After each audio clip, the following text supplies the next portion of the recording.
Hey guys, তোমাদের welcome আমার একটা মিনি ব্লগে। তো যাই হোক, এই ব্লগটা আজকে দেখতে পাচ্ছ একটু অন্যরকমভাবে স্টার্ট করছি। হ্যাঁ, রান্নাঘর থেকে স্টার্ট করছি। আমি যখন রান্না করি তখন কিন্তু ভিডিও করা হয়ে ওঠে না, বাট ভাবলাম চলো আজ একটু আমি রান্না এখন করছি, ভিডিওটা বানাই। এখানে রান্না করছি হচ্ছে ক্র্যাবস, মানে ক্যাকড়া বা কাঁকড়া যাই বলো না কেন, আমার ভীষণ ভীষণ ভীষণ পছন্দের। আর ছিল সেদিনকে অল্প কটাই, কারণ সেদিনকে ছিল বাড়িতে কেউ ছিল না, বাড়িতে কেউ থাকবে না বলে হচ্ছে নীলু বলেছিল যে দুবেলা খাবে না, বাট তারপরে বললো দুবেলা খেয়ে বেরাবে। তো বাড়িতে থাকার মধ্যে ছিলাম শুধু আমি আর দাদা। তো আর দি ভাই আমার শাশুড়িরা ছিল না, ওরা একটা ইনভিটেশন ছিল সেখানে গেছিলো। তো সেই কারণে ক্যাকড়াও ছিল অল্প। তো মানে অনেক দিন ধরেই ফ্রিজে ছিল ক্যাকড়াটা, মা পাঠিয়েছিল যেটা করে খেয়ে নিবে। আর মা কী করেছে, ক্যাকড়াটার মধ্যে না নুন মাখিয়ে রেখেছিল। এবার আমি তো জানি না, এবার ক্যাকড়াটা যখন মানে ভেজেছি, রান্না করেছি, তখন যথেষ্ট পরিমাণে নুন দিয়েছি, আর ক্যাকড়াটার মধ্যে প্রচণ্ড পরিমাণে নুন ওর মধ্যে ঢুকে গেছিলো। মানে ঝোলটা ভীষণ ভালো হয়েছিল খেতে, বিশেষ করে মানে আমি তো এমনিতে ক্যাকড়া খেতে খুব ভালোবাসি। কারা কারা আমার মতো মানে ক্যাকড়া খেতে ভালোবাসো বা কাঁকড়া খেতে ভালোবাসো আমায় কিন্তু কমেন্টস করে জানিও। আর এটা ক্যাকড়া বলে না কাঁকড়া বলে, প্লিজ কমেন্টস করে জানিও এটা আমাকে। যাই হোক, তোমাদেরকে দেখালাম যে সাথে মাছের ঝোল হয়েছে, কাঁকড়া হয়েছিল, আর একটা কী যেন হয়েছিল, অনেক কিছু নিয়ে রান্না হয়েছিল, আমার ঠিক খেয়াল আছে না। ও হ্যাঁ, মাছের ডিমের বড়া হয়েছিল, আর হয়েছিল চিকেন কষা। তো বুঝতেই পারছো কত কিছু রান্না হয়েছে, বাড়িতে এদিকে লোক নেই। তাও ভাগ্যে ভালো নীলু দুবেলা খেয়ে বেরিয়েছিল। আর এই কভারটা না আমার নতুন এসছে, তোমরা জানিও কিন্তু কভারটা কীরকম হয়েছে দেখতে, বেশ ইউনিক না? আমার ইউনিক জিনিস না খুব ভালো লাগে, আর আমার ফোনটাকেও সাজাতে খুব ভালোবাসি আমি। আমার তো ভীষণ ভালো হয়েছে, মানে ভীষণ ভালো লেগেছে কভারটা। সো মানে সকালবেলার দিকে জগন্নাথের কাছে পুজো দিতে পাঠিয়ে দিয়েছিলাম। রোদ্দুরে দাদু এসে আমার কাছে নিয়ে গেছে, মানে দিদি অ্যাকচুয়ালি পাঠিয়েছিল মিষ্টি ফিষ্টি দিয়ে যে পুজো দিয়ে আসতে। তো আমিও তখন বললাম যে চলো আমারটাও তাহলে গিয়ে দিয়ে আসো, আমি যেতে পারবো কিনা তা ঠিক নেই। বলে না জগন্নাথ চাইলে সবই হয়, ঠাকুর চাইলে কী না হয়। আমার বিশেষ করে দুপুর থেকে ভীষণ মানে শরীরটা খারাপ লাগছিল, কিন্তু জগন্নাথ টেনেছে বলে একমাত্র জগন্নাথকে যেতে পেরেছি। আর দেখো সানার হাসিটা দেখো এখানে, ও না সত্যি ঠাকুর দেখলে এত বোঝে, এই বয়সে এত সেন্স, আমি বুঝি না কী করে হয় একটুখানি বাচ্চার। এখনও একটা বছর হয়নি, ঠাকুর দেখলে রীতিমতো হাতটা জোর করে নমস্কার করে, গান শুনলে নাচে। আর ও না বেশি লোকজন না পছন্দ করে না, মানে পছন্দ করে না বলতে মানে লোকে চটকাচটকি করে, তো এই জিনিসটা হয়, অনেক বাচ্চার পছন্দ হয় না। আমার ছেলেরও একদম পছন্দ ছিল না, আর আমার ছেলে ছিল সেদিনকে মানে জ্বর ছিল, ও যেতে চাইছিল না, বাট আমি ওকে জোর করে টেনে নিয়ে গেছি। আর কত যে মুখ খেয়েছি ওর কাছে আইডিয়া করতে পারবে না তোমরা।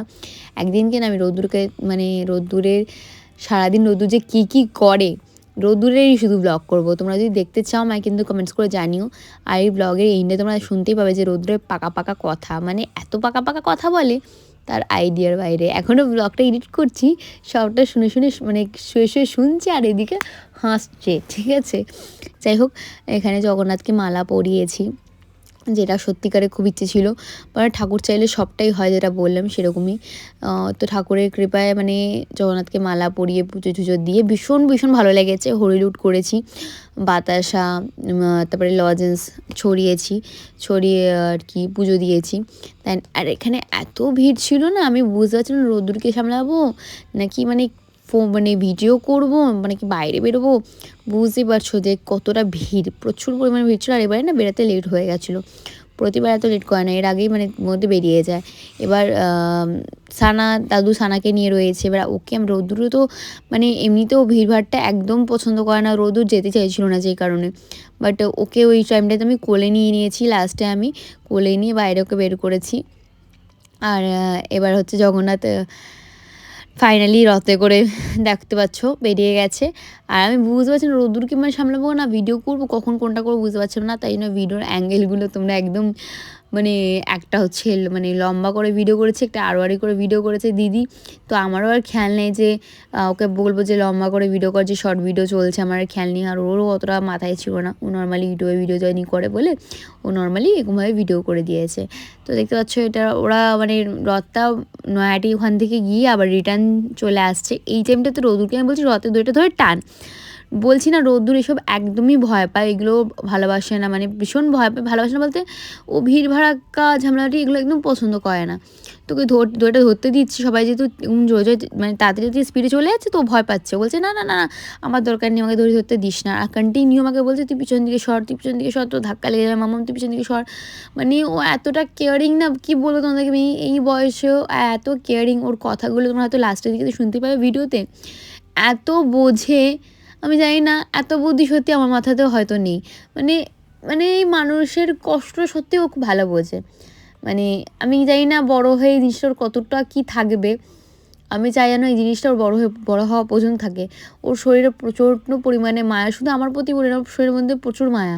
একটা গরু রাস্তা দিয়ে যদি যায় না, তখন বলবে কি এ মামা গরুটাকে একটু জল খেতে যায় না, গরুটা না অনেক রাস্তা দিয়ে অনেক না হাঁটছে, ওর কষ্ট হচ্ছে জানিস তো, ও হাঁপিয়ে গেছে।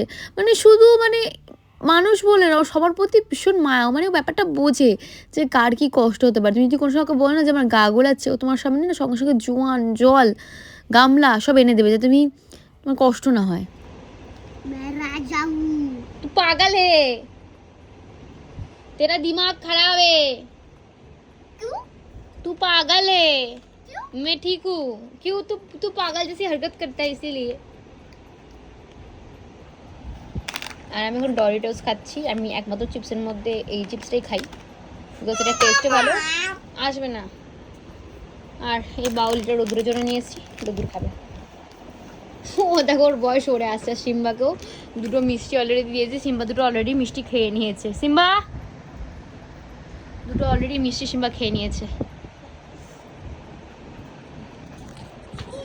তো পুজো দিয়ে তো এলাম, মানে বলে না ঠাকুর টানলে সব হয়, ঠাকুরই মেন টেনেছে। ভেবেছিলাম যাবো না, যাওয়ার কোনো রকম প্ল্যানিং ছিল না। মানে আমি মিষ্টি ফিষ্টি কিনে ধরে দিয়েছিলাম, ধরে দিয়ে এসেছিলাম যে আমি যাবো না, দিদি বললাম তুই যখন যাবি তুই দিদি পুজো দিতে দিদি সকালবেলা দিয়ে এসেছিলো। আর আমি ভাবছিলাম মালাটা দিদি হয়তো পরিয়ে দেবে, বাট কিন্তু ওইটা হয় যে যখন বাড়িতে বাবা ফোন করছে যে চল চল চল, আমি নাম যাবো না। সত্যি খুব খারাপ হয়েছে, পুরো মাথা ফাতা ঘুরছিল আমার রীতিমতো, ঠিক আছে, গাটা পুরো গোলাচ্ছিল। ঠিক দুবেলা খেয়ে ওঠার পর থেকে জিনিসটা হচ্ছে, আমি জানি কেন আজকে হচ্ছিলো। আর রোদ্দুরও ঘুমোচ্ছিল, রোদ্দুরে যেহেতু জ্বর, রোদ্দুর ঘুমোচ্ছিল। বলছিলাম যে চ চ চ, কিছুতেই যেতে যাবে না, কিছুতে না যাবে না, মানে যাবে না। সে নাচর বান্ধব, আমি কতক্ষণ ধরে চ চ চ, কিছুতে উঠবে না, থাক যাবো না, তো দরকার নেই। মানে কতবার ভেবেছি যাবো না, মানে 2-3বার ডেকেছি চ, কিছুদিন পর বলছে যাবো না, আবার কিছু পর ডাকছি কি রে চল, না যাবো না। সে কান্না কাটি চেঁচামেচি মুখ করে বকা দিয়ে দেন ফাইনালি ওকে আমি রাজি করিয়ে, সে তো মানে রাগের মাথায় যাচ্ছে, আমার সাথে যেতে হচ্ছে, মামা বলছে তাই জন্য। তো গেলাম ওর সাথে গিয়ে, এবারে ফাইনালি যাওয়া হলো, ঠাকুর দর্শন করলাম। খুব ভালো লাগছিলো জগন্নাথকে দেখতে, ভীষণ সুন্দর লাগছিলো। আমি ভিডিও ফটো তুলছি, তোমাদের দেখাবো, তোমাদের দেখতেই পাবে, তোমরাও জানিও যে কেমন লাগছিলো জগন্নাথকে। আমি না ফটোতে কেমন লাগছে, বাট সামনে স্টিল এত সুন্দর লাগছিলো, মনে হচ্ছে চোখ সরাতে ইচ্ছে করছে না। ও ভীষণ ভীষণ ভীষণ দারুণ সুন্দর, মানে দারুণ সুন্দর লাগছে সত্যি বলতে জগন্নাথকে দেখতে। সেই পুরী থেকে জগন্নাথকে দেখলাম, আর এখন জগন্নাথকে দেখলাম। আর এই জগন্নাথের কাছে আমার মানসিক ছিল, এটা যেহেতু আমার বাড়ির কাছেই, যেখানে জগন্নাথটা বেরালে তোমরা দেখলে ওখানে আমার বাপের বাড়ি।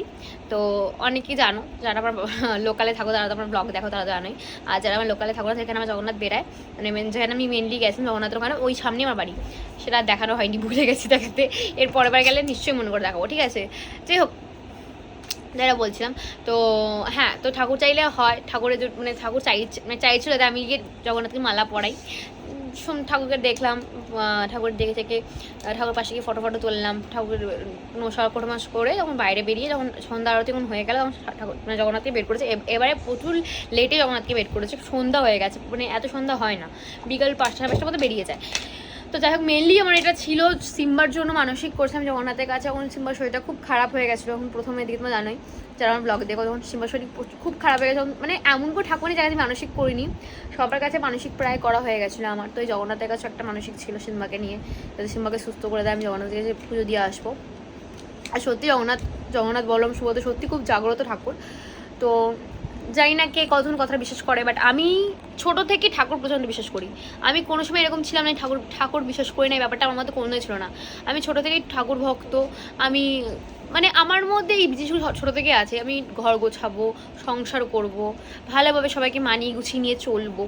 আমার নিজের তরফ থেকে যথেষ্ট সবসময় যথেষ্ট চেষ্টা করেছি, করে গেছি, ইভেন এখনও করছি। এখন জানি না পরবর্তীকালে কি কপালে কি লেখা থাকে, সবাই জানি পরবর্তীকালে সবাই একসাথে থাকে না, এটা বাস্তব। যখন যেটা হয় তখন সেটা হবেই। তো পরবর্তীকালে কথা চিন্তা না করে আমি সবসময় সবটা মানিয়ে নেওয়ার চেষ্টা করি, কিন্তু একটা স্টেপে গিয়ে তখন সব কিছু মানিয়ে নেওয়া যায় না।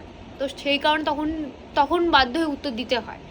এবার তখন লোকের ভালো লাগে না ব্যাপারগুলো, তখন যাই হোক মেনলি সিম্বার নামে মানসিক ছিল, সেটা পুজো দিয়ে এসেছি। সিম্বার নামে আর রৌদ্রের নামে তোমাদের দেখাচ্ছি, বক্সটার উপর লেখাও আছে। এক সেকেন্ড দাঁড়াও, এই দেখো এখানে লেখা আছে নীলাদ্রি পাল, সিম্বা পাল। এই দেখো নীলাদ্রি পাল, সিম্বা পাল, মধুকুল্য গোত্র। এখন যেহেতু ও আমার বাড়ির মেম্বার, সো ও এখন আমাদের বাড়িতে মধুকুল্য গোত্রতেই থাকবে। বলো ওর গোত্র কি আছে? এটা তো মধুকুল্য গোত্র, এটা তো আমার ছেলে, তোর পোতা ছেলে। খালি সারা মানে তোমরা বিশ্বাস করবে না, মানে আমি যে ঘরে নেই, হ্যাঁ আমি কালকেও ওকে ঘরে রেখে গেছিলাম। প্রায় দুপুর 1টার সময় বাড়ি থেকে বেরিয়েছি, আর বাড়িতে ঢুকেছি রাত্রি 10টার সময়, ঠিক আছে। এসি চালিয়ে গেছিলাম, আমি এসিটা চালিয়ে যাই যখন বাইরে যাই এসি চালিয়ে যাই। আমি ওকে এসি বন্ধ করে খেতে না, এসি পাখা দুটোই চলে, আর ও ঘরের মধ্যে আরামসে তখন থাকতে পারে। কালকেও দুপুর 1টার সময় গেছি, আর রাত্রি 10টার সময় এসি টানা এসি চলেছে, পাখাও চলেছে। কিন্তু বিশেষ করে না, এত ভালো ছেলে, আইডিয়ার বাইরে। ও একটু ঘরে, আমি ভাবছিলাম মানে অতক্ষণ তো মানুষের টয়লেটটা তো মিনিমাম করবে, আমি ভাবছি নিশ্চয়ই টয়লেট পটি করে রেখেছে, এতক্ষণ হয়ে টয়লেট তো মিনিমাম করবে, পটি করুক আর না করুক। কিন্তু বিশেষ করবে না, আমি তখন বাড়িতে এসে রাতে 10টার সময়, ও একটু টয়লেট না করেছে না পটি করেছে, কিচ্ছু করেনি। দরজাটা খুলেছি, জাস্ট বাইরে গিয়ে যখন দরজাটা খুলেছি সঙ্গে সঙ্গে বাইরে গিয়ে টয়লেট করেছে, মানে টয়লেটও পেয়েছিল, চেপে রেখেছিল। সেম আজকেও আমি সেই কখন গেছি, তখন 5টা নাগাদ গেছি, এখন বাজে হচ্ছে 8:30টার সময় বাড়িতে এসেছি আমি, 8:30 বাজিনি এখনও, 8:20। তো যাই হোক এসছি, এখনও টয়লেট করিনি। যেই আমি মানে দরজাটা খুললো বাইরে গিয়ে টয়লেট করলো। ও কিন্তু বাড়িতে আমি থাকি, ও কিন্তু অন্য সময় মানে বিকালবেলার দিকে 5:30-6টার দিকে 3-4বার টয়লেট করে, পটিও করে কোনো দিন। কিন্তু যখন বাইরে থাকে তখন ঘরের মধ্যে কিচ্ছু নেই, টানাটানি করে না, কিচ্ছু মানে ঘরের মধ্যে কিচ্ছু করে না, ঠিক আছে। বলবো না বেশি, আবার নজর লেগে যাবে আমার থেকে, নিজের নজরই লেগে যাবে, তখন আমার ভিমতি করবে, ঘরের মধ্যে টয়লেট পটি করে রেখে দিয়েছে, বেশি ভালো বলতে নেই। যাই হোক, তো সেই মানসিকটা ছিল, সেটা দেওয়া হলো ফাইনালি। আজকে আর ভীষণ শান্তি লেগেছে, জগন্নাথকে বলরাম সুভদ্রা সবাইকে মালা পরিয়ে মানে পুজো দিয়ে ভীষণ শান্তি পেয়েছি, খুব খুশি হয়েছি। আর রোদুর তোমার ভীতু একটা ছেলে, ঠিক আছে, বিশেষ করে না অন্য ছেলে পেলে এরকম চটপটে, রোদুর একদম এরকম চটপটে না, খুবই মানে ও কথার বেলায় খুব পাকা কথা আছে, ঠিক আছে। লোকে হয়তো শুনে ভাবছে কি সেটা তো খুব পাকা, মানে কিন্তু মাথায় বুদ্ধির বেলায় কিছু নেই। এটা হয়তো অনেকেও নিজের সাথে রিলেট করতে হবে, এরকম অনেক মানুষই আমরা থাকি যে মুখের বেলায় কথার মধ্যে এমন কথা বলবো না, লোকে ভাবছে কি বাবা সেটা তুমি, এটা তো খুব পাকা, কিন্তু আসলে তোমার মনের মধ্যে এরকম কিছু নেই, তোমার মুখে তুমি বলে দিচ্ছ পাকা কথা, কিন্তু তুমি এটা সত্যিকারে সবার থেকে হাদা কাবলা। তো সেরকম হচ্ছে রোদ্দুর, আমার দিদিও ঠিক সেরকম, ঠিক আছে। মানে ওরা মুখে টকাস টকাস কথা বলে, কিন্তু এদিকে হাদা কাবলা একটা। এই সিম্বা আর মিষ্টি খাবি না, 2টো মিষ্টি অলরেডি দিয়েছে, আমার মিষ্টি খেতে যাচ্ছে। তো এরকমই রোদ্দুর, ভিড়ভাড়টা একদম পছন্দ করে না, সেই জন্য যেতে চাইছিল না, যে যাবো না মানে বলে। ওখানেও গিয়েও মুখটা ভার করে বসেছিল, আর আমি বলছি রথ ধরে ধর, ওকে সেটা ধরাতে নিয়ে গেছি, রথ টানছে জোরে করে, বলছি ধর, টাচ করলে হবে। আমাকে বলিস না, আমাকে সে বলিস না, আমি সে ধরবো না, আমি সে ধরবো না, আমি ভালো আছি। আমাকে বলতে হচ্ছে তুই সর পিছনে সর, তোকে রথ চাপা দিলে তুই সরে যা, রথ কোন চুলোয় কোন দূরে, আর আমাকে টেনে যাচ্ছিস, তুই সরে যা, তোকে রথ চাপা দিলে, তোকে চাপা দিবে তো বলছিস তো, হ্যাঁ তাই বলছিস তো, তুই এরকম কেন রে ভিতু? আচ্ছা মামা কি করে আটকাতো? আগে বল তুই ভিতু কেন? আচ্ছা আমি ভিতর বিকানা ভয় পাই না ছোট বাচ্চা, সরি। আচ্ছা আমি এতক্ষণ ভিডিও করে গেছি, দেখছি ফোকাসটা আমার মুখের দিকে এখনো হয়নি, ভালো করে ফোকাসই নেয়নি, মানে সিরিয়াসলি আমি না একটা কাণ্ড ঘটিয়ে ফেলেছি, ঠিক আছে, সেটা তোমাদের দেখাচ্ছি। আমি নীলু গাছে ঝাড় খাবো মনে হচ্ছে আজকে।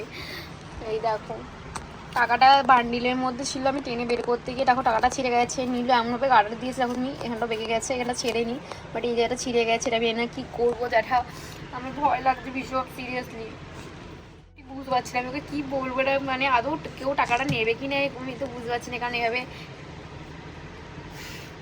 তোমাদের কারোর সাথে কীরকম হয়েছে না প্লিজ কমেন্টস করে জানিও, আর কি উপায় এটা সেটাও জানিও। কী হয়েছে, কী বলবো পাপাকে? তুই লুকিয়ে যা, আমি বলবো দেখি বাবা কালী মা কালী মন্দিরে আছে, একটু দেরি লাগছে মা। তারপরে আমি চুপ করে ঘরে বসে আছি, তার বাবা আবার নিচে চড়াই খেয়ে পড়বি তুই আমার সাথে ঘুমিয়ে পড়বি। তা ছিল কি করে? বাবাজি বলে, পাপা বলে এটা ছিল কি করে? কি বলবি? আমার নাম বলবি না তো পাপা? আমাকে কিন্তু ভয় লাগে, প্লিজ বলবি না আমার নাম। পাপা থেকে বাঁচাবি তো আমাকে? আমার তো ভয় লাগে। আমাকে বাঁচাবি তো পাপার থেকে? আচ্ছা আচ্ছা, এত সেমন তোকে আমি বাঁচালাম না, এদিকে লেগে গেছিল, সেমনি বলবি, ঠিক আছে? কি বলবি বাবাকে? সেমনি তুই এদিকে এটা কি বলবি? এটার জন্য হুম? আমি হাঁটু দিয়ে দেবো, মাকে মারবে না আর পরে শুনে যাবে আমার। আর বাবাজি ভাই টাকাটা ছিল কি করে, কি বলবো? আর এমনি খাজি চড় মারবি তোকে। বাবাকে ঠাটিয়ে চড় মারবো? হ্যাঁ। কিন্তু কি বলবো সেটা তো বলবি, যে টাকাটা ছিল কি করে, তখন কি বলবো? এই বউ তুই ছেড়েছিস। কিছু কিছু উত্তর দিবি না, এবার শুধু দাঁড়িয়ে থাকবি। তবে এমন করলে এমন কিরম করে থাকবো? কিরম করে থাকবো? এমন হাতটা কিরম করবো? হাতটা এমন করে তবে এমন মেরে দিবি। পাপাকে হ্যাঁ। বুদ্ধি দিচ্ছে দেখো আমাকে। ও সত্যি ভালো আছে। একদিন ওকে মেরেছি আমি, মানে আমি বুঝতে পারিনি, চিরুনি মারতে গিয়েছি, মানে চিরুনি মারছিলাম, চিরুনিটা ফট করে এখানে লেগে না কালো স্পট পড়ে গেছে সঙ্গে সঙ্গে। সঙ্গে হয়নি, তখন তো লাল হয়েছিল, মানে কমে যাবে লালটা, কিন্তু পরে হচ্ছে কালো স্পট পড়ে গেছে। ভাবছি এইবারে তোমার দাদু আমাকে চিবিয়ে খাবে, সাথে সাথে আবার পাপা আমাকে খুব মুখ করবে। দাদুকে তো দেখায়নি, কারণ দাদু যদি আনতে পারতো, আমি সেদিকে শেষ। সেদিনকে আমি ওকে দাদুর বাড়িতে মিনিমাম 1 সপ্তাহ 2 সপ্তাহ পাঠাইনি, ওর দাগটা গেছে তারপর পাঠিয়েছি। কারণ বাড়িতে যদি কেউ দেখে, ও মি বলো মনি বলো দাদু, কেউ দেখলে আমি তো জীবনের মতো শেষ, ঠিক আছে? ভালোই স্পট পড়ে, এখন স্পট পড়ে গেছিলো এখানটাতে, ঠিক আছে? এইবারও পাপা তো এসে, আমি বাবুকে বলছি, বাপু তো পাপা আমাকে বকা দেবে, আমি কী করবো?